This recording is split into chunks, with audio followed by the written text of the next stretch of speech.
किती जरी मायनस मध्ये गेला रेट, म्हणजे अगदी श्रावण महिना सगळ्यात जो एक स्लॅक पिरियड मानला जातो ह्यातला तो श्रावण महिना, त्याच्यामध्ये सुद्धा फार्मर्सला कमीत कमी 1 रुपया राहत असतो प्रत्येक अंड्यामागं. कंटिन्युअसली 3 वर्ष पक्षी आपला सलगपणे अंडी देतो. झालं 5,000 पक्षी असतील किंवा 6,000 पक्षी असतील, दिवसातले फार फार तर 2-2.5 तास एवढंच त्याच्यामध्ये वर्किंग आहे. बरोबर. म्हणजे एक माणूस कमीत कमी म्हणजे दिवसभराचं 5,000 पक्षी सांभाळू शकतो आरामशीर. सर मला सांगा, हे 6,000 पक्ष्याचं शेड आहे, डेली तुमचे अंडे किती निघतात? 6,000च्या मागं बघा आपलं रोजचं प्रोडक्शन आहे 5,864 कधी निघतंय, कधी 5,900 सुद्धा निघतंय. बरोबर. नमस्कार शेतकरी मित्रांनो, मी स्वप्नील मोठे किसान ॲग्रोटेक हे यूट्यूब चॅनलमध्ये तुमचं पुन्हा एकदा स्वागत करतो. मित्रांनो, कृषी जगतातील विविध प्रकारची व्हिडिओ घेऊन मी तुमच्या यूट्यूबच्या माध्यमातून येत असतो. मित्रांनो, आज आपण लेयर पोल्ट्री फार्म याविषयी बोलणार आहोत. तर मित्रांनो, पोल्ट्री फार्ममध्ये कोंबड्याचा आवाज येत असल्यामुळं आपण बाहेर शूट करतो आहे. लेयर पोल्ट्री फार्मबद्दल आपण सविस्तर माहिती घेणार आहोत. तर तुम्ही जर आपल्या चॅनलला नवीन असाल तर चॅनलला नक्की सबस्क्राईब करा, जेणेकरून मी अपलोड केलेले व्हिडिओ तुम्हाला नोटिफिकेशनच्या सहाय्याने तुमच्यापर्यंत वेळोवेळी मित्रांनो पोहोचत जातील. नमस्कार सर. नमस्कार सर, तुमचं नाव आणि इथला पत्ता सांगा. मी सुहास शिवाजी मरळ, गाव केळवडे. सर, किती वर्ष झालं तुम्ही लेयर पोल्ट्री फार्म करताय? मी आता हे माझं 7वं वर्ष चालू आहे मी ह्या सेक्टरमध्ये. बरं, 7वं वर्ष आहे. तर तुम्हाला लेयर पोल्ट्री फार्मबद्दल काय सांगायचं शेतकऱ्यांना, कसं आहे याच्यामध्ये परवडते का नाही? हां, आता कसं आहे, शेवटी हे बघा, प्रॉफिट अँड लॉस हा शेवटी कसं आहे आपलं जसं मॅनेजमेंट असतं त्याच्यावरती डिपेंड असतं. म्हणजे कुठलाही एक व्यवसाय असो, पोल्ट्री फार्मच नाही, दुसरा जरी व्यवसाय असला तरी त्याच्यासाठी नियोजन व्यवस्थित ठेवणं हे खूप गरजेचं आहे. आणि व्यवस्थित जर नियोजन ठेवलं आपल्या लेयर पोल्ट्री फार्ममध्ये तर तुमच्या अपेक्षेपेक्षा जास्ती प्रॉफिट मिळतोय त्याच्यामध्ये. बरोबर. सर मला सांगा, हे जे शेड आहे आपण जो आहे ते किती बाय कितीचं आहे आणि किती पक्षी ह्याच्यात बसू शकतात? आपलं शेड आहे 30 फूट रुंद आणि 130 फूट लांबी, त्या 6,000 कॅपॅसिटीचं आपलं शेड आहे टोटली. तर याच्यासाठी खर्च किती येतो सर? खर्च बघा, टोटल एक शेडचं कॉस्टिंग, पक्ष्यांचं कॉस्टिंग, केजेसचं कॉस्टिंग असं एक सगळं टोटल पकडलं तर 45 लाखाच्या आसपास सगळे जाते. बरं. सर मला सांगा, आपण कमीत कमी किती पक्षापासून चालू करू शकतो? हे कमीत कमी 1,000 पक्ष्यांपासून सुरुवात करू शकतोय. बरं, म्हणजे 1,000 पक्ष्या जर आपली कॅपॅसिटी असेल तर खर्च किती येईल? 1,000 पक्ष्यांसाठी बघा की एक टोटल जर सगळा खर्च विचारात घेतला तर एक 8-9 लाखाच्या आसपास खर्च येऊन जाईल. बरं. हे जे लेअर पोल्ट्री म्हणजे अंड्यावरली कोंबडी आहे, ही कोणती व्हरायटी आहे? आता आपण जे यूज करतोय आणि एकदम खात्रीशीर अशी ही वेंकीची BV300 पक्षी आहे. बरं. एक पक्षी किती रुपयाला? पक्षाचं बघा आता कॉस्टिंग जाते त्याच्या एजवरती डिपेंड असतं. म्हणजे 12 आठवड्याचा पक्षी, 15 आठवड्याचा पक्षी किंवा 17 आठवड्याचा पक्षी, एजवरती त्याच्या प्राइजेस डिपेंड असतात.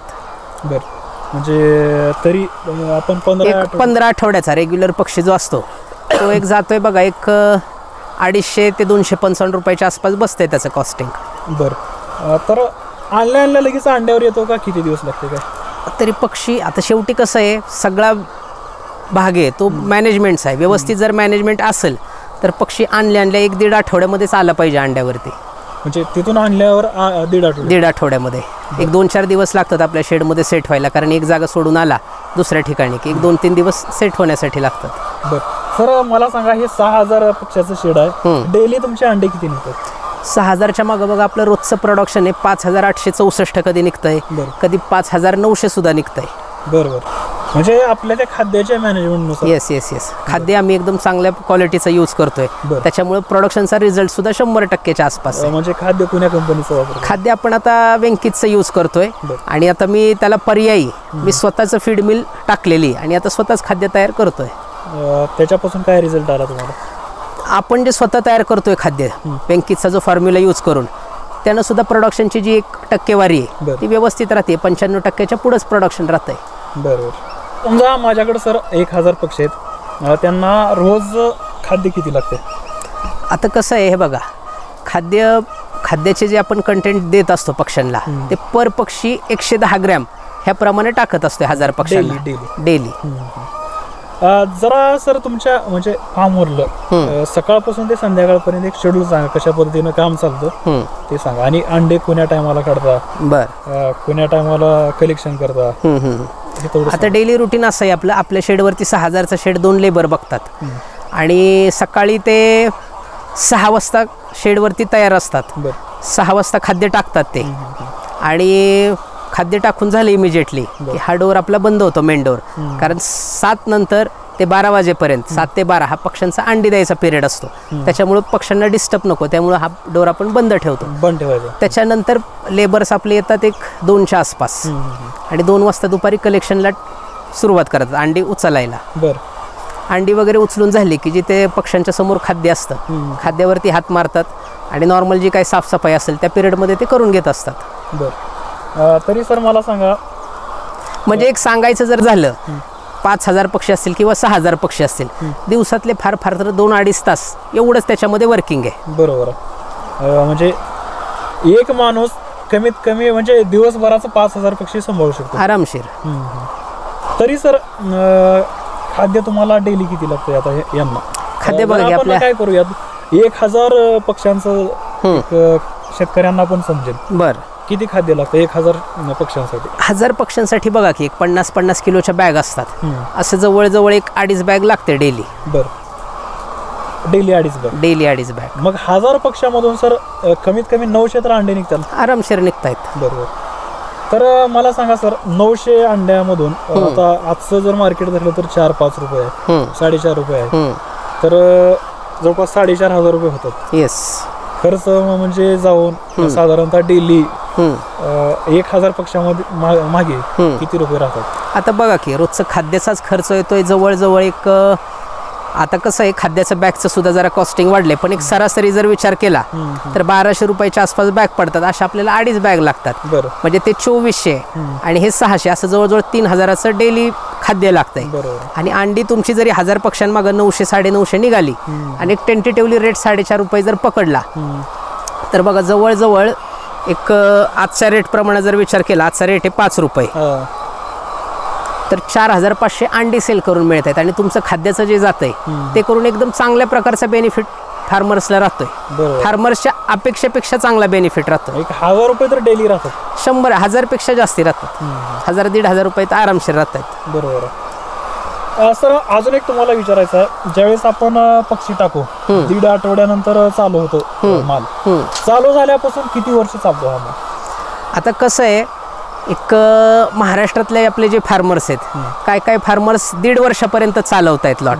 पण मी स्वतः एक त्याच्यामध्ये रिसर्च केलेलं आहे. नमक्काल सिटी, हैदराबाद, हरियाणा वगैरे ह्या साईटला व्हिजिट केल्या, 4.5 वर्ष त्याचा स्टडी केला आणि एक फॉर्म्युला तयार केला की म्हणजे जे 1.5 वर्ष पक्षी चालतोय त्याचं लाईफ 3 वर्षापर्यंत वाढवायचं, त्यांच्यावरती तो फॉर्म्युला यूज करून. मग आता कमीत कमी म्हणजे कंटिन्युअसली 3 वर्ष पक्षी आपला सलगपणे अंडी देतो. म्हणजे फार्मर्सला एक आपण जो दुप्पट नफा असतो तो दुप्पट नफ्याचा सुद्धा एक. बरोबर.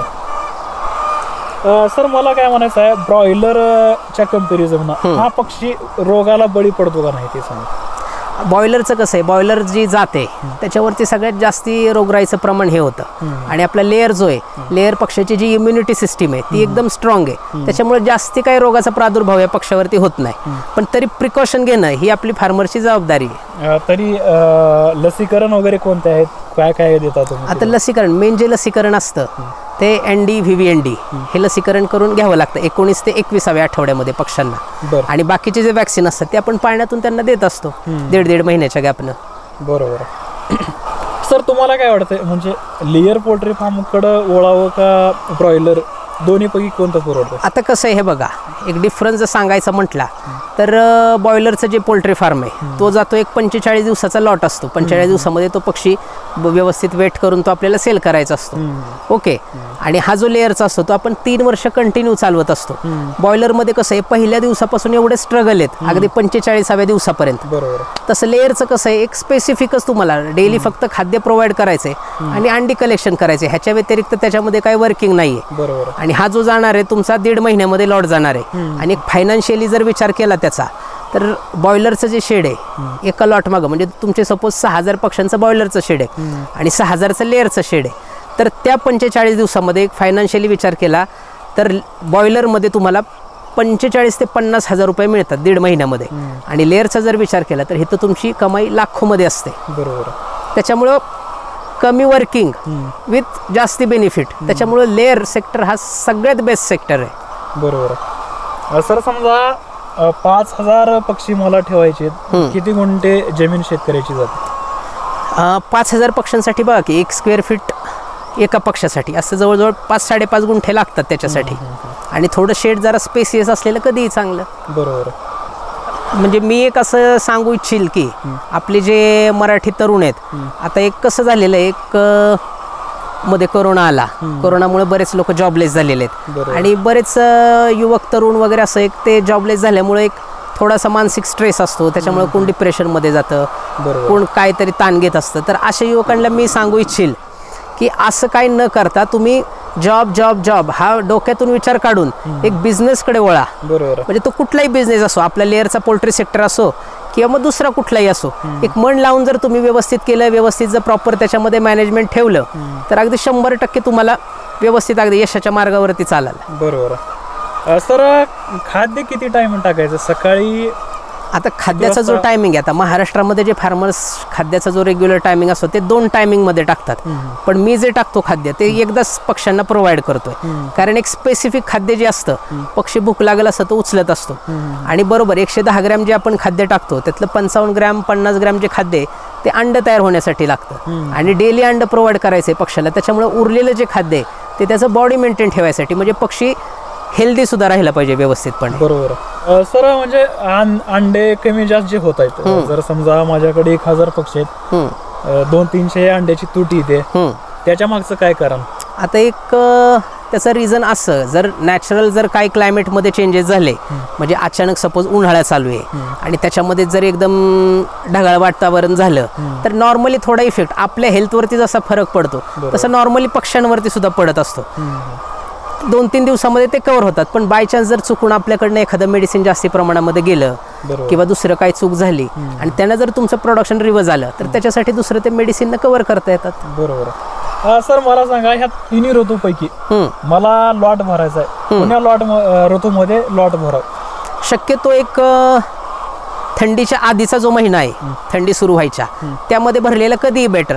पण सध्याची अशी डिमांड आहे, आता मार्केटमध्ये अंड्याची डिमांड एवढी चांगल्या प्रकारे, त्याच्यामुळे आता कधी जरी भरला तरी नो प्रॉब्लेम.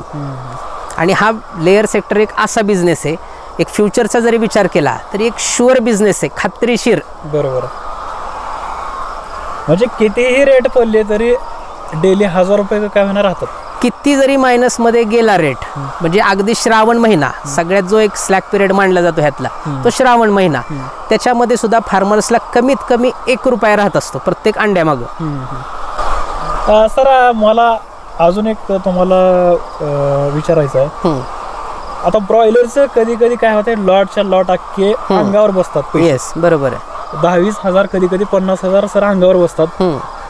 याच्यामध्ये तसं आहे का ते सांगा. नाही, आता कसं आहे हे बघा, अंड जे ते तुमचं डेली एक रनिंग आयटम आहे. बरोबर. आणि लोक डेली खातात. जर आज विचार केला तर प्रत्येकाच्या घरामध्ये, तुमच्या असो किंवा माझ्या घरात, ब्रेकफास्ट पासून सगळे लोक अंडे खात असतात. आणि त्याच्यामुळे त्याची मागणी तेवढी आहे. त्याच्यामुळे तो अंगावरती येणं बिझनेस किंवा आपले स्वतःच्या खिशातले पैसे त्याच्यात टाकणं हा एकदम चुकीचा विचार आहे. बरोबर. सर लेअर पोल्ट्री फार्म चालू करताना कमीत कमी किती कोंबड्यापासून चालू करावं? कमीत कमी 1000 पासून करू शकतोय, मिनिमम 1000, आणि मॅक्झिमम विचार केला तर नॉट लिमिट, कुठपर्यंत सुद्धा चालू करू शकतो आपण. बरोबर. तर मित्रांनो, व्हिडिओ कसा वाटला नक्की कमेंट करून सांगा. व्हिडिओ आवडल्यास नक्की लाईक करा. तुम्ही अजूनही आपलं चॅनल सबस्क्राईब केलं नसेल तर चॅनलला मित्रांनो जरूर सबस्क्राईब करा. धन्यवाद. धन्यवाद सर माहिती दिल्याबद्दल. ओके, धन्यवाद.